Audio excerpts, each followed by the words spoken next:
About 6 months ago, I lost my drone in the forest, and this is it right here. It now flies, and I'm going to just show you briefly how you can fix yours as well. If yours should crash in a swamp, or you get lost for maybe 2 months, maybe 3. Mine was lost for 6 months in a rainforest, upside down, with the door open on the hatch, and it was raining.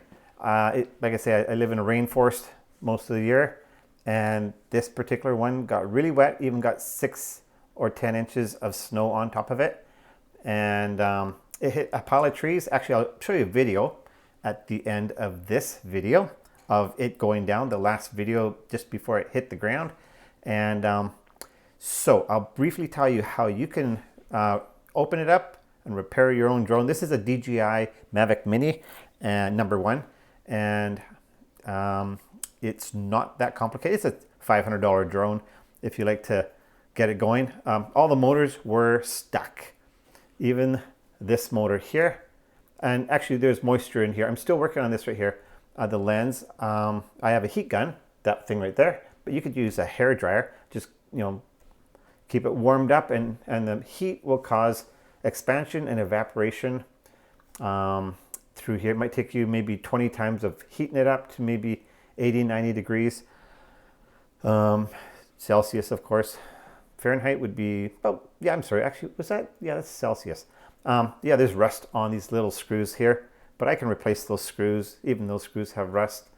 Yeah, so in general, to get the cover off, this cover right here off, it's 4 screws. They are, oh, by the way, you're gonna need a screwdriver like this, okay? Because this one right here, as you can see, has too thick of a bar. This one here is the right one to use. It's a Phillips. I don't remember. It's like a 00 or something, very small.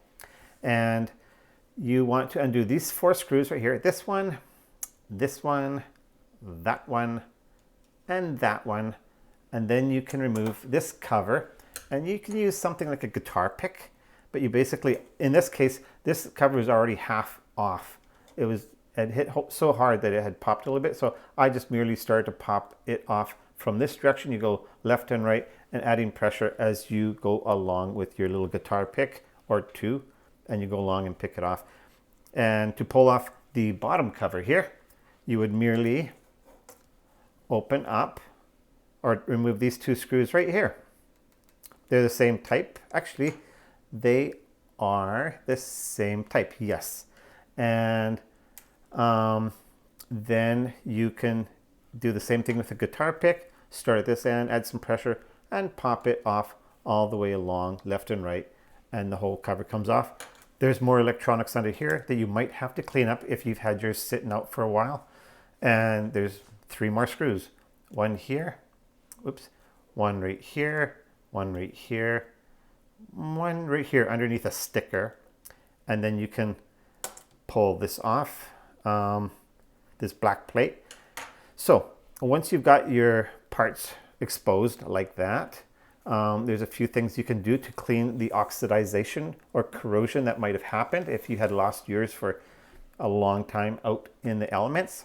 What I do is I use a fiberglass cleaning pen, and this is something I use in electronics to clean oxidization off of electronic components because it does not conduct. And all you do is you merely scrub the pieces of the board that have the oxidization, because if you don't, the parts could conduct, because as things oxidize, they usually start to conduct between the contacts. And you can just scrub it up where you can see it. And same with on this side, underneath there's more parts you can scrub up. And it's good to have a can of air so that you can blow everything away. And I was also using a brush for the bigger bits on here. Mine actually sustained some plastic parts that were broken. So I also used crazy glue. It will not add a lot of weight to your project. And I actually had a strut, like I guess my lens hit a tree and it broke one of these struts right here. And I just basically glued it together, took it apart a little bit here and there, glued it together and set it. And then I think one of the rubber things had ripped. So I had also glued the rubber things here in so they wouldn't move anymore or come back off. And oh yeah, so all the motors were seized, and I added a couple drops of sewing machine oil right into the middle of these right here, all 4 motors, and let them sit for maybe an hour. And then you start to move your motor just a little bit at a time, and eventually it starts to get looser and looser, and you can move it more and more until you can finally rotate the whole thing around. And you do that for all 4 motors. And that would solve the motor problem. That would solve your oxidization problem and any of the other parts that are broken. Crazy glue is fantastic. You know, it takes 1 minute to hold it in place, and then it's good to go.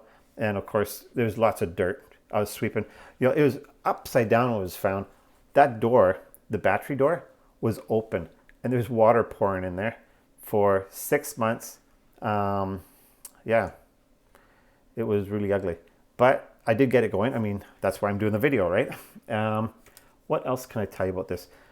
Yeah, if you find it's really wet, please don't think that you can plug a brand new battery in it and hope that it starts and won't have problems. Because if you put a battery in here while it's wet, the contacts here with the electricity, you'll probably fry your electronics. Don't even think of powering up. Best thing to do is clean it up first, and then you can throw electricity into it. But first, give it the full cleaning. I use alcohol, like a 99% alcohol, on a Q-tip as well on some of the parts. If you think there's a lot of water that might have gone in there or some oxidization, after you blow it out with the duster, you use alcohol, because alcohol, 99% alcohol, does not conduct. I would never use water to clean this. So the 99% alcohol, don't use 70% rubbing alcohol. It would be the wrong stuff. This was actually, I use these just for the exterior panels. These are really good for removing all sorts of things. I had a whole bunch of slugs and everything crawling over top of my drone, and that worked out well. What else can I tell you? I think that would be about it. I think we should try and see if this thing flies, right? Okay, yeah, I was just going to do a quick flight test here, and you can see what it looks like when it's flying without panels. So,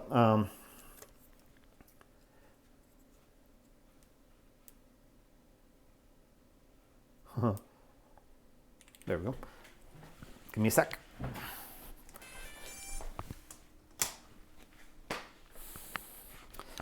And right here.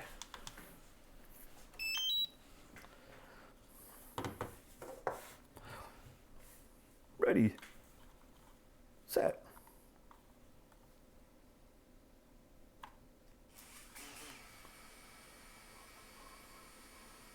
Oops, the wrong way.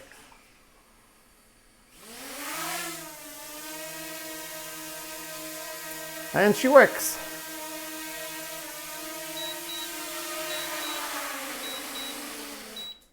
I was absolutely shocked when mine worked. Anyhow, let me get a video of the last minute and a half of this drone's life before it hit the ground really hard.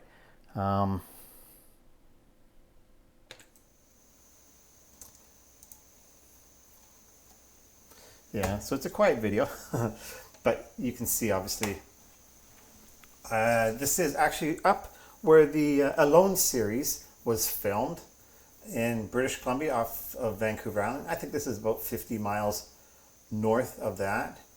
And obviously the drone went behind a bunch of trees, and it was actually really low on power. I was trying to figure out how to get my drone back. It was the first flight after I guess about 5 months, so my batteries weren't fully charged, and it actually bounced off a handful of trees. Surprisingly, it made it into this forest probably 150 yards. Just crazy. You watch this. It's just like, I think the GPS forces it to keep going in a certain direction if it doesn't hit a tree too hard. I don't know. But watch out. And you think, oh, it's dead, right? But look at this. Oh, oh my goodness, it's still going. Oh, it's still going. Oh, that's insane. I could not believe it actually made 150 feet or 150 yards, maybe 150 feet. Anyhow, thanks for watching, guys.